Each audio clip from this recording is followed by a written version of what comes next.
Sheen Shots. Yeah, boy.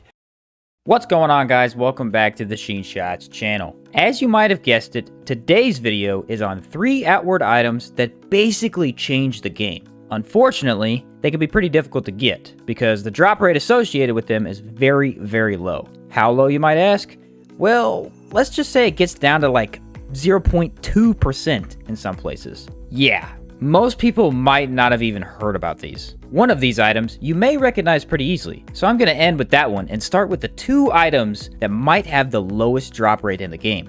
These items are called the Lightweight Alchemy Kit and the Lightweight Cooking Pot. Now, you might be like, what? I've never even heard or seen of these before. Well, I've been playing the game for quite some time now, and I haven't even got one of these to drop. Both have a 0.2% chance to drop from adventurers' corpses and hollowed trunks in the Caldera region, according to the wiki. You might also find them at the general store in New Sirocco once you build that building, but even that is only a 0.5% chance. So you know where to look now, and it's probably a good idea to be checking hollowed trunks in the Caldera more often if you were running by them before.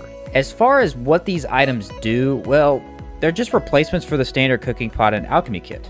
From my experience with them, they can cook and mix potions just like the originals with no change in recipes or anything like that. What is unique about them is that they weigh much less than the ones you start with. For example, the cooking pot weighs 3 units. The alchemy kit weighs 5 units. The lightweight alchemy kit, on the other hand, only weighs 2 units, and the lightweight cooking pot weighs 1 unit. The amount of pack space these 2 items require is cut by over half if you manage to find them.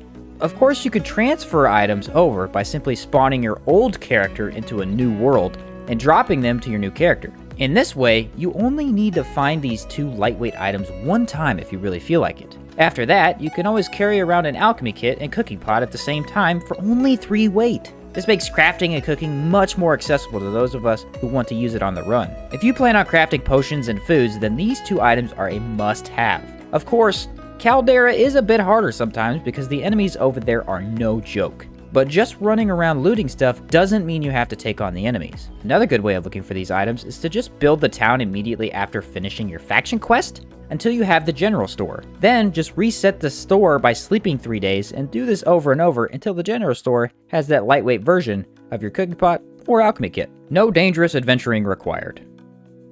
So those 2 items are pretty cool and can really help you out if you're actively trying to beat Outward. Fortunately, there's another item, and this one can reduce the time it takes you to travel place to place. This, of course, is the beloved Pearlbird Mask. Any longtime Outward player can tell you that this mask is iconic to the game and is super exciting to finally see drop. As you might have guessed, this item is dropped from Pearlbirds and increases your movement speed by 15%. This is a huge difference in speed, especially if you're running a pretty heavy armor set and it takes you forever to reach other regions. The bad news is it only has a 2.4% chance to drop from those pesky birds, so it may take you some time to acquire one. I personally have always happened upon these by random loot drops, but there are some good strategies for trying to get one if you need it now. Simply sleeping outside of Cierzo or before doorways to other regions, you can be woken up or attacked by a Pearlbird.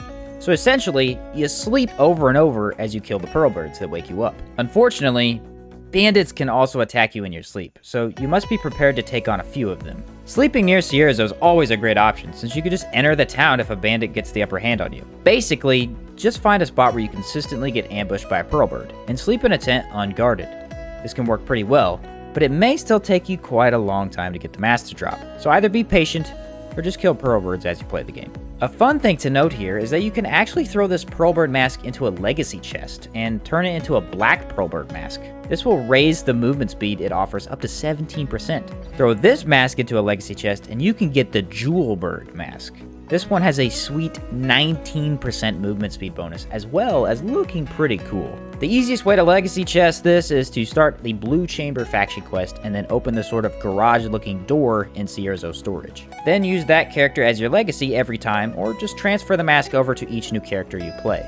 This mask is a lot of fun to wear, simply because you run so much faster with it on. Well worth the amount of time/luck needed to get it. So there you go, guys. Those were some of the 3 rarest items in Outward, and all of them are pretty helpful tools that can make your Outward adventurers run way smoother. They're not required, Well, you should definitely be on the lookout for some of them and never throw them out, since they're not that easy to acquire. Hopefully, you guys got some use out of this video, and if so, consider leaving a like and joining the Sheen Shots family. Thanks for watching, and I will see you in the next one.